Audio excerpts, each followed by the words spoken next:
আমাদের আজকের ক্লাস সম্বন্ধ বা রিলেশনের ওপরে। এটা আমাদের অঙ্কের একদম ফার্স্ট চ্যাপ্টার ক্লাস 12-এ। তো প্রথমেই আমরা রিলেশনের সংজ্ঞাটা দেখে নেব। এখানে দেখো কি বলেছে, সম্বন্ধের সংজ্ঞা হলো দুটি সেট এ ও বি এর কোনোটিই যদি শূন্য সেট না হয় তাহলে এ ক্রস বি সেটের যে কোনো উপসেটকে আমরা এ সেট থেকে বি সেটে একটি সম্বন্ধ আর বলতে পারি। তো এই যে কথাটা এখানে বলা হয়েছে, এটা শুধুই একটা সংজ্ঞা, কিন্তু এটা যদি আমরা ডায়াগ্রাম দিয়ে দেখি তাহলে ভালো করে আর উদাহরণ দিলে ভালো করে বুঝতে পারবো। তো তোমরা একটু দেখে নাও।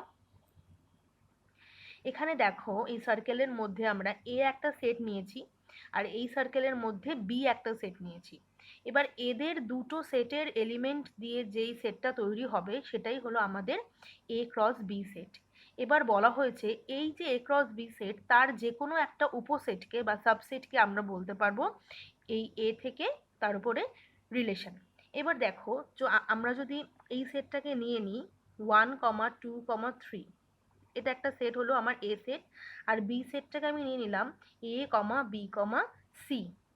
তাহলে এ ক্রস বি সেটটা কেমন দেখতে হবে?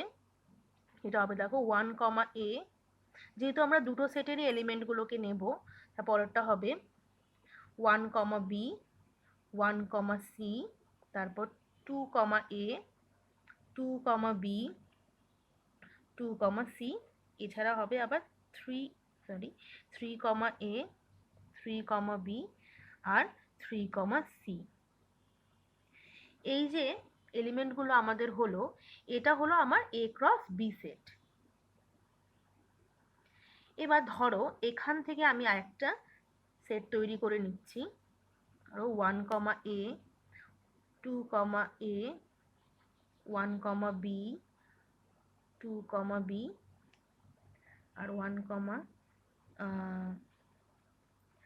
সি আর ধরো 3, সি।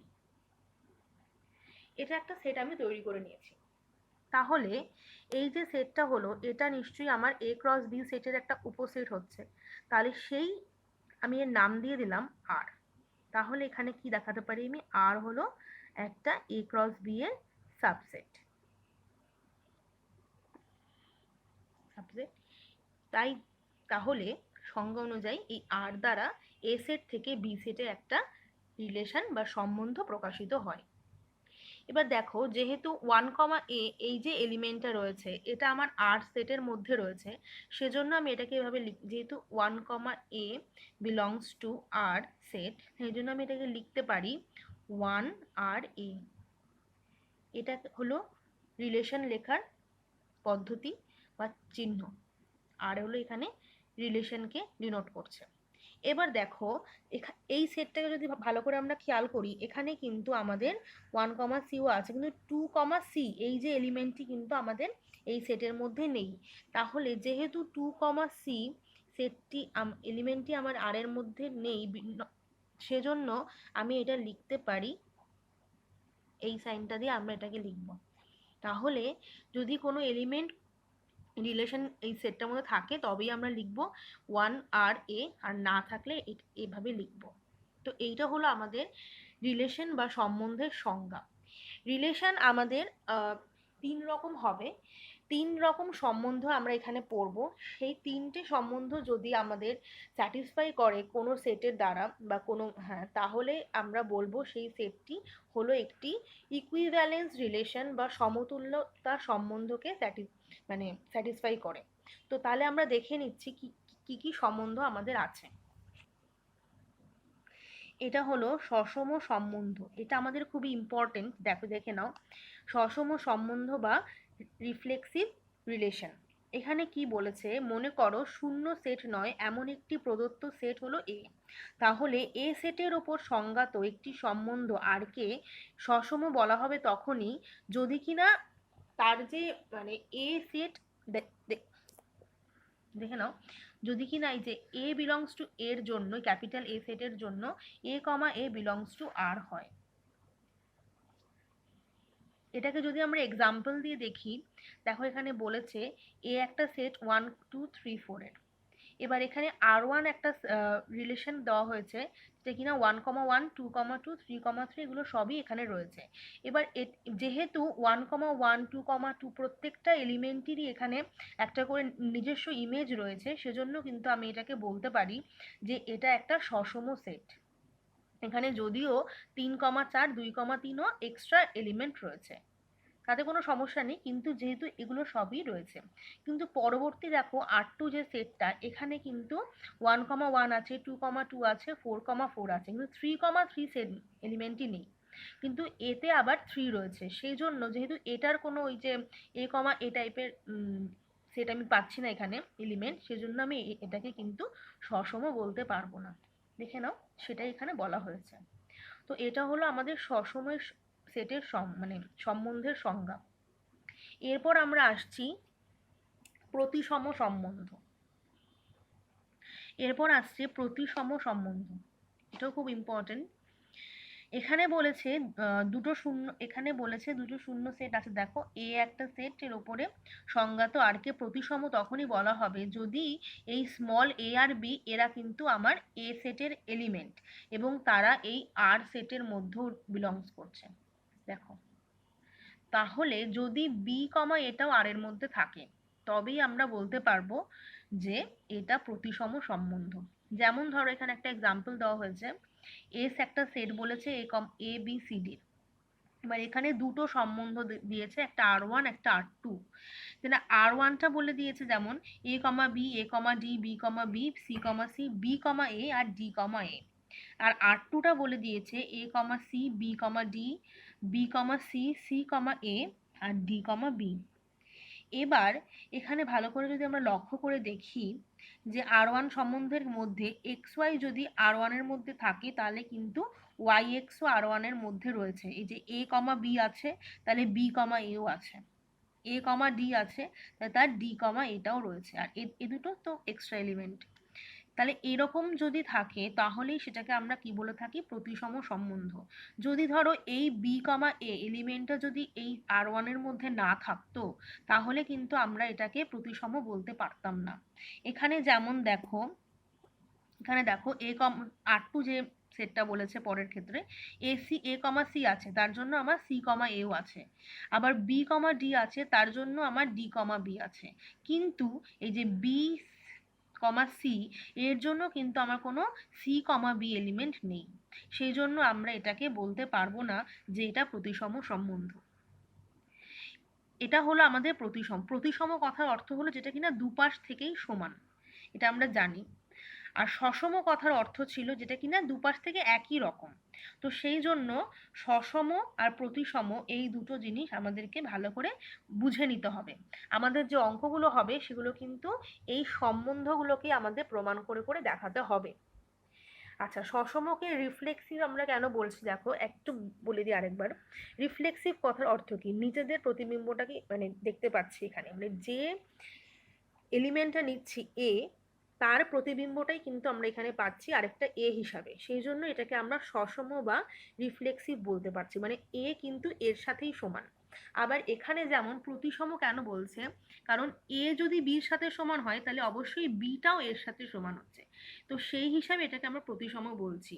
যদি আর যে রিলেশন, এটাকে যদি আমরা একটা আয়নার মতো করে দেখি, তাহলে দেখব যে যদি তার সামনে আমি এ এলিমেন্টটাকে রাখি, তাহলে আর এর ওপর দিয়ে যখন এ যাচ্ছে, তখন ও পাশে গিয়ে কিন্তু আমি এই পাচ্ছি। আবার এটা হলো আমার সসমর ক্ষেত্রে। আর প্রতিসমর ক্ষেত্রে কি হচ্ছে, যদি আমি এ রাখি, তাহলে ওপাশে যখন যদি বি পাই, তো পরবর্তী ক্ষেত্রে বি এর ক্ষেত্রেও কিন্তু আমি এটা পাচ্ছি। তো এটাই হলো আমার প্রতিসম আর সসমের সংজ্ঞা। ভালো করে এটা আমি তোমাদেরকে বুঝিয়ে দিলাম। এবার আমরা দেখব সংক্রমণ সম্বন্ধটা কাকে বলছে। এবার দেখো আসছে সংক্রমণ সম্বন্ধ বা ট্রানজিটিভ রিলেশন। আচ্ছা, সংক্রমণ কথারই অর্থ কি, সংক্রমণ কথার অর্থ হলো একটা থেকে আরেকটার মধ্যে ছড়িয়ে যাওয়া। তো এখানেও আমরা সেরকম জিনিসই খেয়াল করব। দেখো কি বলেছে, একটা শূন্য সেট নয় এমন একটি সেট এর ওপর সংজ্ঞাত একটি সম্বন্ধ আর কে সংক্রমণ বলা হবে তখনই যদি কিনা এ কমা বি আর এর মধ্যে আছে, বিলংস টু আর, এবং B comma C belongs to R, আর এরা together implies A comma C belongs to R. অর্থাৎ আর আর অবশ্যই সব এবিসি আমার ক্যাপিটাল এ সেটের মধ্যে আছে।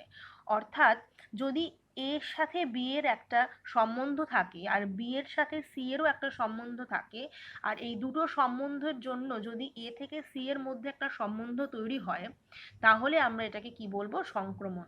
তার মানে বুঝতেই পারছো কথাটা কি বলছে, যে এ থেকে বিতে যদি সম্বন্ধ থাকে আর বি সি এর সম্বন্ধ দুটোকে মিলে এটা সংক্রমিত হয়ে এ থেকে সিতে গেছে, সেজন্য আমরা এটাকে সংক্রমণ সম্বন্ধ বা ট্রানজিটিভ রিলেশন বলে থাকতে পারি। আচ্ছা, একটা এক্সাম্পল দেখিনি, দেখো এখানে বলেছে ধরো একটা রিয়েল নাম্বারের সেট বলেছে ক্যাপিটাল আর।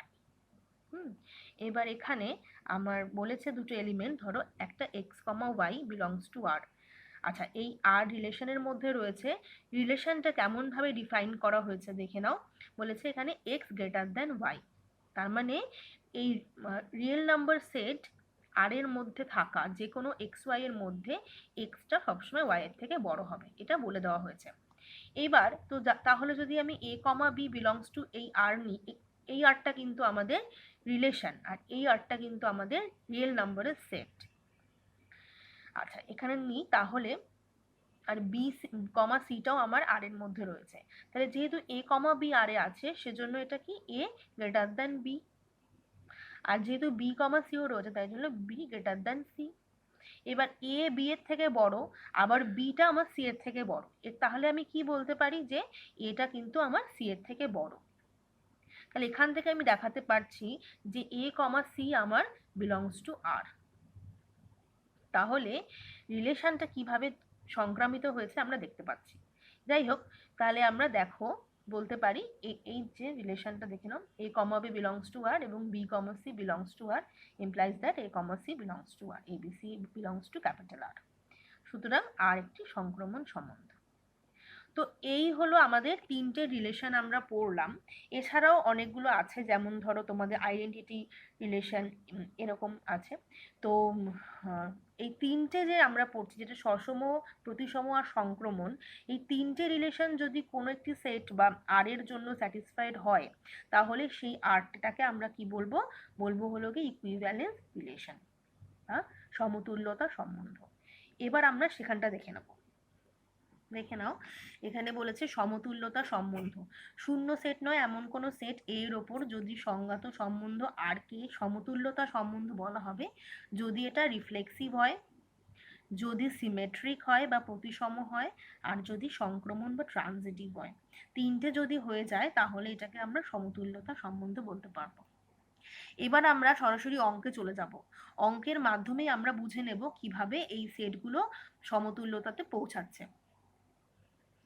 প্রথমে আমরা এই অঙ্কটি আজকে করব। দেখো এখানে বলেছে নিচে সংজ্ঞাত প্রত্যেকটি সম্বন্ধের ক্ষেত্র ও পাল্লা নির্ণয় করো। এই অঙ্কগুলো কিন্তু আমাদের শর্ট কোয়েশ্চেন হিসেবে আসতে পারে। তো এখানে একটা বলে দিয়েছে সম্পর্ক R1, এখানে কিনা এ আর 1/a। এবার এখানে এর মানটা কোথা থেকে আসবে? 0 থেকে 5-এর মধ্যে থাকবে, আর এ একটি অখণ্ড সংখ্যা বা ইন্টিজার। এবার বলেছে যে এটার ক্ষেত্র আর পাল্লা, এটা আমরা ছোটবেলায় মানে 11-এ পড়েছো তোমরা। ক্ষেত্র কোনটা হবে? যেটা কিনা এই সেটটির যে প্রথম এলিমেন্টটা তার সেটা দিয়ে যে সেট তৈরি হবে সেটা হবে আমাদের তার ক্ষেত্র বা ডোমেইন। আর এই যে দ্বিতীয় এলিমেন্টটা যে সেটা দিয়ে যে সেটটা তৈরি হবে সেটা হলো আমাদের পাল্লা বা রেঞ্জ। তাহলে আমরা এখানে লিখে নিচ্ছি, দেখো এখানে বলেছিল R1 equals to a, 1/a, 0 less than a less than 5, আর a একটি অখণ্ড সংখ্যা। তাহলে এই সেটটা কেমন দেখতে হবে? তো প্রথমেই আমি একটা এ সেটটাকে, এ মান কি কি হতে পারে সেটা দেখে নিচ্ছি। 0 থেকে 5-এর মধ্যে, তাহলে এটা কি হবে? 1 হবে, 2 হবে, 3 হবে, আর 4 হবে। এই কটা মান আমার এর হবে। তাহলে আমি এখানে R1টা কিরকম দেখতে হবে? যদি 1 হয় তাহলে এটা হবে 1,1। যদি 2 হয় তাহলে হবে 2,half। যদি 3 হয় তাহলে হবে 3,1/3। আর যদি 4 হয় তাহলে হবে 4,1/4। এই হলো আমাদের আর সেট। এবার এই সেটটা থেকে যে ডোমেইনটা পাবো সেটা কিরকম দেখতে হবে, বা ডোমেইন বা ক্ষেত্র, সেটা দেখতে হবে 1 2 3 4। আর যে রেঞ্জ বা পাল্লাটা পাবো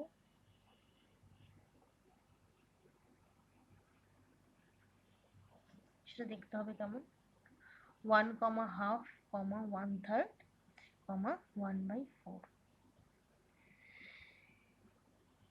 এই অঙ্কটা খুবই ছোট, এই ধরনের অঙ্ক কিন্তু আমাদের শর্ট কোয়েশ্চেনে আসতে পারে। এবার আমরা একটু বড় অঙ্কের দিকে যাব। তোমরা দেখে নাও এখানে, তোমরা এখানে দেখো প্রথম অঙ্কটি বলেছে দেখাও যে বাস্তব সংখ্যা সমূহের সেটের ওপর সংজ্ঞাত অপেক্ষা বড়। এই যে অপেক্ষা বড় যে সম্বন্ধটা বলেছে সেটা সংক্রমণ কিন্তু সসম বা প্রতিসম নয়। তার মানে এটা আমাকে দেখাতে হবে যে এটা ট্রানজিটিভ কিন্তু রিফ্লেক্সিভ বা সিমেট্রিক নয়। তোমরা চেষ্টা করবে ইংরেজি যে শব্দটা রয়েছে সেটাকে ব্যবহার করার, তাহলেও কোনো অসুবিধা নেই, বুঝতে সুবিধা হবে। অঙ্কে অঙ্কে আসছি। এখানে কি বলেছে তাহলে দেখো, আমি এখানে সম্বন্ধটিকে লিখে নিয়েছি, বলেছে তাহলে প্রশ্নানুযায়ী প্রদত্ত সম্বন্ধটি হলো এরকম, মানে আর, মানে আর সম্বন্ধটা, এটা কিন্তু আর, এটা হবে কত, ধরো এ কমা বি দুটো এলিমেন্ট নিয়েছি, যাতে কিনা এ সবসময় বি এর থেকে বড় হবে, আর যেখানে এ আর বি উভয়ই রিয়েল নাম্বারের মধ্যে থাকছে, রিয়েল নাম্বারের সেট, কারণ এখানে বলে দিয়েছিল বাস্তব সংখ্যা সেটের উপরে। তাহলে এখানে এ গ্রেটার দেন বি। তো দেখাতে হবে যে এটা সংক্রমণ কিন্তু প্রতিসম বা সসম কোনোটাই নয়। তাহলে প্রথমে আমি তাহলে সংক্রমণ দিয়ে শুরু করছি।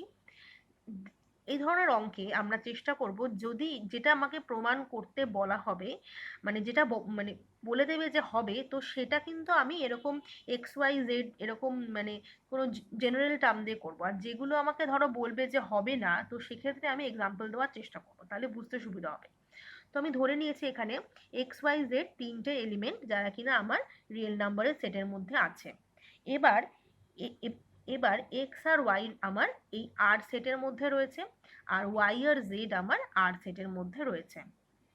এবার যেহেতু এক্স আর ওয়াই আমার আর সেটের মধ্যে আছে, তাহলে আমি বলতে পারি এখানে যে সম্বন্ধটা আমাকে দেওয়া ছিল, তাহলে আমার এক্স গ্রেটার দেন ওয়াই হবে।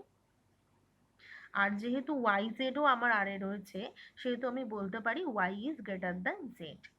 এবার একটা এলিমেন্ট, কোনো একটা নাম্বার যদি একটা নাম্বার থেকে বড় হয়, আবার সেই নাম্বারটা যদি আরেকটা নাম্বারের থেকে বড় হয়, তাহলে আমি বলতে পারি যে প্রথম যে সংখ্যাটি থাকে সেটি অবশ্যই এই তৃতীয় সংখ্যাটি থেকে বড় হবে। যখন আমি সংক্রমণের এক্সাম্পল দিচ্ছিলাম তখনও কিন্তু আমি এরকমই একটা এক্সাম্পল নিয়েছিলাম। তাহলে দেখো এখানে কি বলছে, X greater than Y greater than Z, তাহলে এখান থেকে আমি কি ইমপ্লাই করছে যে এক্স গ্রেটার দেন জেড। তাহলে আমি যদি এটা এক্স গ্রেটার দেন জেড হয়েই যায়, তাহলে আমি এটা বলতে পারবো যে এক্স কমা জেড এরা এই আর সেটের মধ্যে আছে। এই আরটা কিন্তু ফর রিলেশন। আচ্ছা, তাহলে X comma Y belongs to R, আর Y comma Z belongs to R implies that X comma Z belongs to R. তাহলে আমি বলতে পারি আর আর অবশ্যই X comma Y comma Z আমার বাস্তব সংখ্যার সেট বা রিয়েল নাম্বারের সেটের মধ্যে রয়েছে। তাহলে আমি বলতে পারবো যে আর সম্বন্ধটি একটি কি সংক্রমণ বা ট্রানজিটিভ। ট্রানজিটিভ। আচ্ছা, তো এটা আমাদের প্রমাণ করতে দিয়েছিল, এটা আমাদের প্রমাণ করা হয়ে গেছে। এখন আমরা দেখাবো যে এটি সসম কিনা আর প্রতিসম কিনা।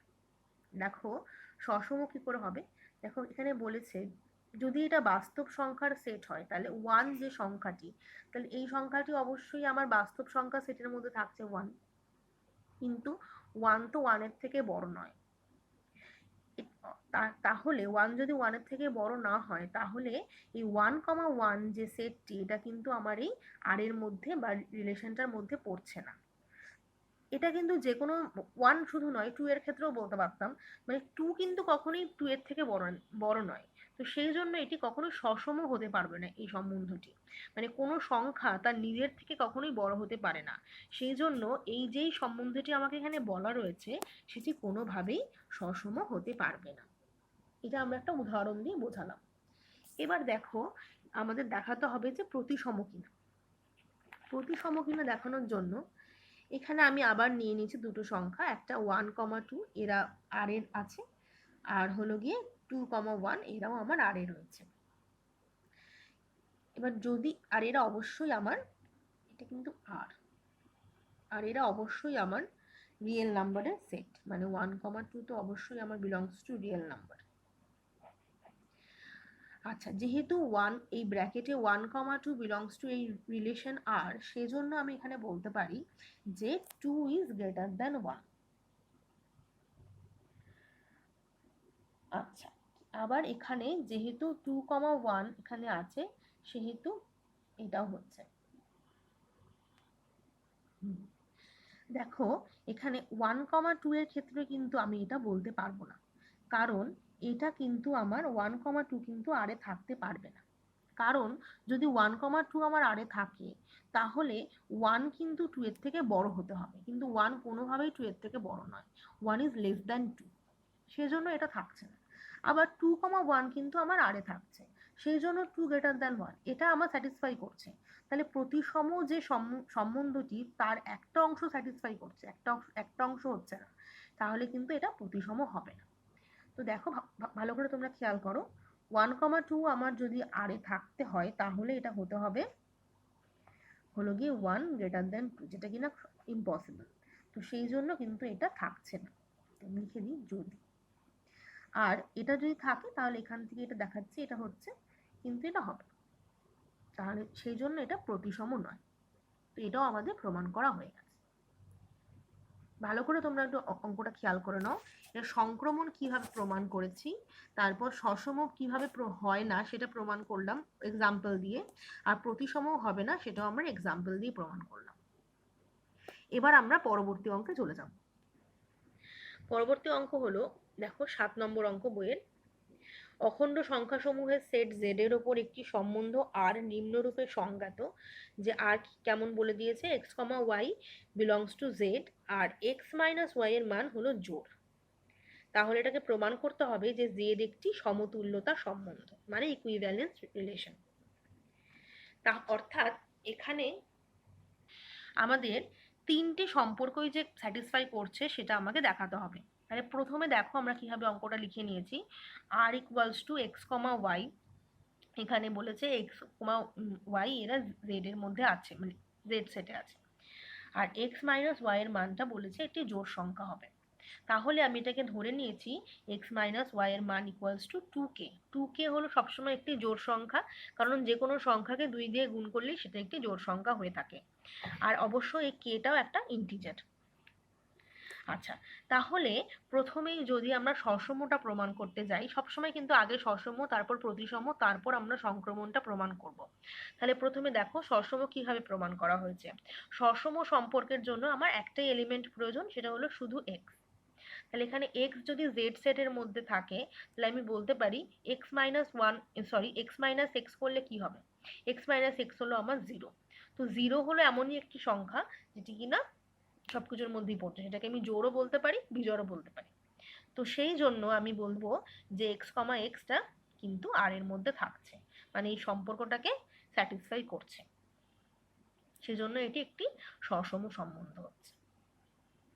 এরপর আমরা আসছি প্রতিসম প্রমাণে। দেখে নাও এক্স কমা ওয়াই যেহেতু আর এর মধ্যে রয়েছে সেজন্য আমি লিখে নিয়েছি এক্স মাইনাস ওয়াই হলো আমার ইকুয়ালস টু 2k, যেখানে কিনা কেউ একটা ইন্টিজার। তাহলে আমি যদি ঘুরিয়ে লিখি তাহলে ওয়াই মাইনাস এক্স কত হচ্ছে, ওয়াই মাইনাস এক্স হচ্ছে 2 ইন্টু মাইনাস কে, মাইনাস কমন নিলে পাশে। এবার কে যদি একটা ইন্টিজার হয় তাহলে মাইনাস কেও কিন্তু একটা ইন্টিজার, তাহলে সেক্ষেত্রে আমি বলতে পারি যে এটাও একটা আমার জোড় সংখ্যা। জোড় সংখ্যা যদি হয় তাহলে আমার ওয়াই কমা এক্স কিন্তু আর রিলেশনের মধ্যে পড়ে যাচ্ছে।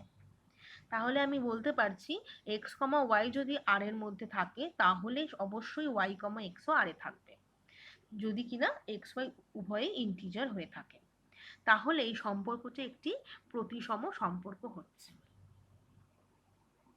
তাই প্রথমে সসম আর প্রতিসম আমাদের প্রমাণ করা হয়ে গেল। এবার আমরা যাব সংক্রমণ। সংক্রমণের ক্ষেত্রেও একই রকম।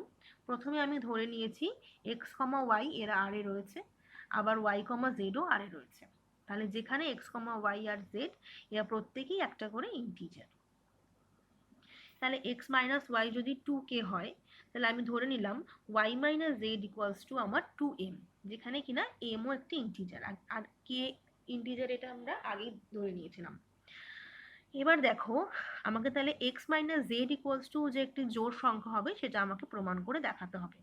তাহলে X minus Z equals to কত হচ্ছে, এটাকে যদি আমি এইভাবে লিখি X minus Y plus Y minus Z, তাহলে এই মাইনাস ওয়াই আর প্লাস ওয়াই আমার ক্যান্সেল হয়ে যেতে পারে, তাহলে আমার এক্স মাইনাস জেড থাকে এখান থেকে।